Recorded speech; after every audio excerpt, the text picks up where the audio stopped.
Today I'm going to talk about some annoying trophies I encountered when playing a bunch of PS Plus games.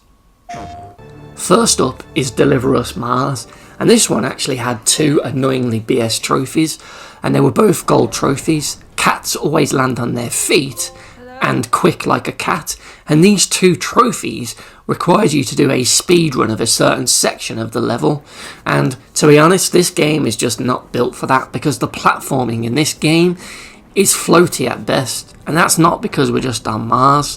But perhaps the worst part of these speedruns is the pickaxe climbing sections, which make you go really, really slow, and it hints that you need to do some shortcuts by dropping and then grabbing back on with your pickaxe, but this just doesn't really work very well at all, or rather it will just work whenever the game damn feels like it, so it often caused me to just die repeatedly when trying to get down here really quick for this speedrun trophy.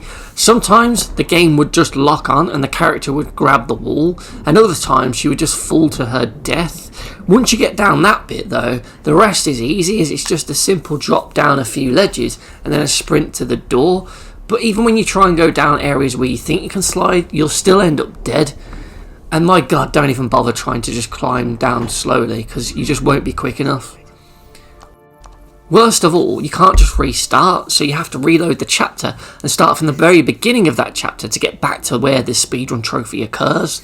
The second one is also quite annoying. This time you're in a snowy environment, but you're still doing the same thing, sprinting, jumping, and then using your pickaxes to climb across areas and down to the safety of the ledge below. And again, you'll just have the same problems as before, where the character just won't grab the edges. It just proves to be a really frustrating, if simple, trophy. And the fact that there's two of these just make it really, really annoying, because this game just wasn't meant for this, I don't feel. And that's why these two gold trophies deserve a BS rating of 4 out of 10. Next up is RAJI, an ancient epic, which is honestly anything but epic. And this one has a bunch of story trophies that require you to listen and learn about certain things throughout the levels.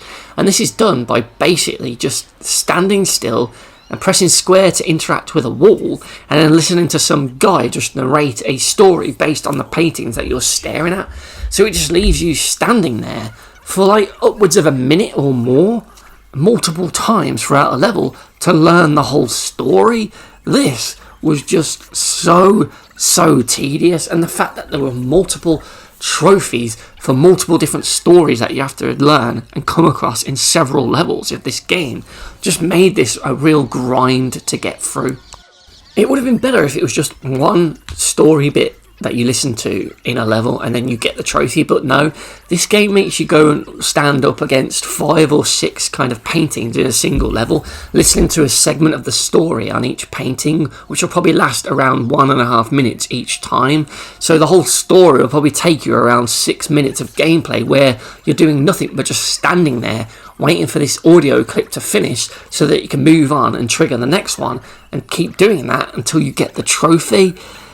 Damn, that's just a really dumb way of doing things, and it just really made me not enjoy getting those trophies. And I didn't really like the game anyway, but I think they could have just told the story in a much better and more interactive way.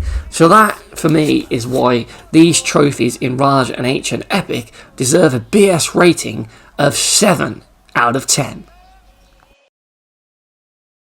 Next up, I want to talk about the Time Splitters trilogy, which was recently added to PlayStation Plus, and boy was I excited to play these until I realised there are no trophies at all.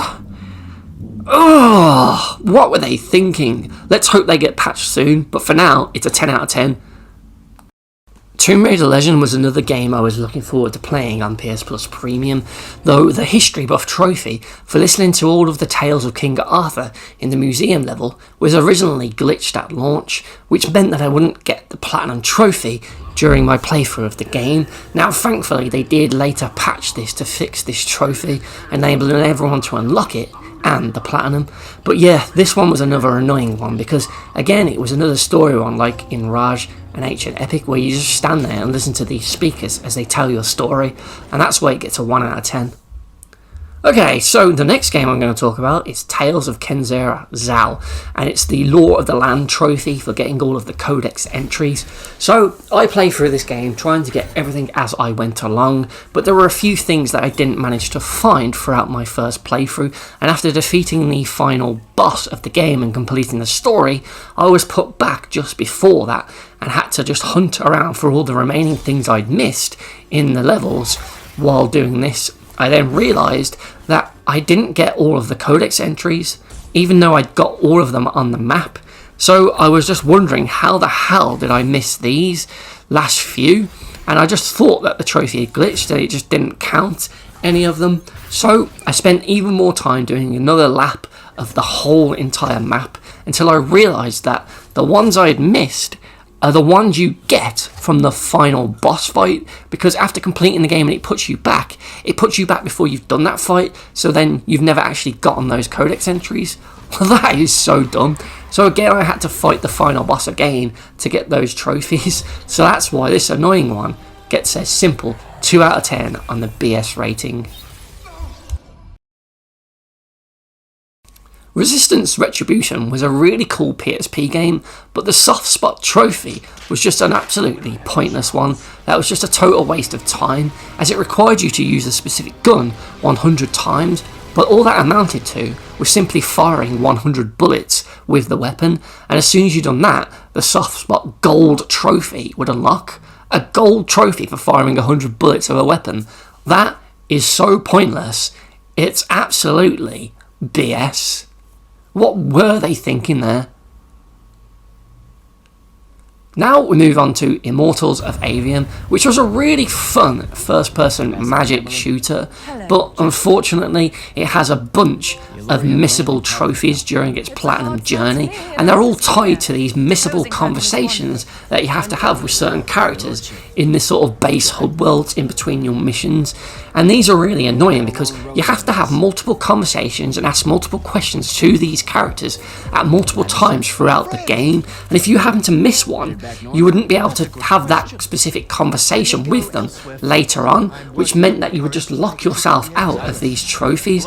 And when there's like 4, 5 or 8, maybe even 6 of these characters for you to have to talk to throughout the game multiple times, it's quite hard to remember to keep track of it and easy to miss and mess up, forcing you to do another playthrough of a game that starts out great but does kind of get a bit tedious and boring as it goes on.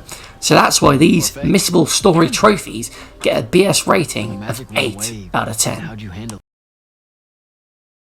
Medieval Resurrection was a PSP remake or remaster, I don't know what they want to say, of the PS1 original Medieval, and this platinum journey was really easy because while you could actually access cheats and use a debug menu to give you all of the weapons in the game, loads of gold, and easily just get through the levels without ever dying, so the platinum just became a joke because you could just get any trophy without really trying. Sure, there was a bit of grind, but this one was pretty much BS free, to be honest. So yeah, those were my PS Plus blowout of all the games I've been playing on the service and some of the annoying trophies that I've encountered. Have you played any of these games via PS Plus? Did you find those trophies BS? Let me know what you thought of the games and the trophies in the comments below, and I'll see you in the next one. Thanks for watching. Bye. That one bullshit PlayStation trophy.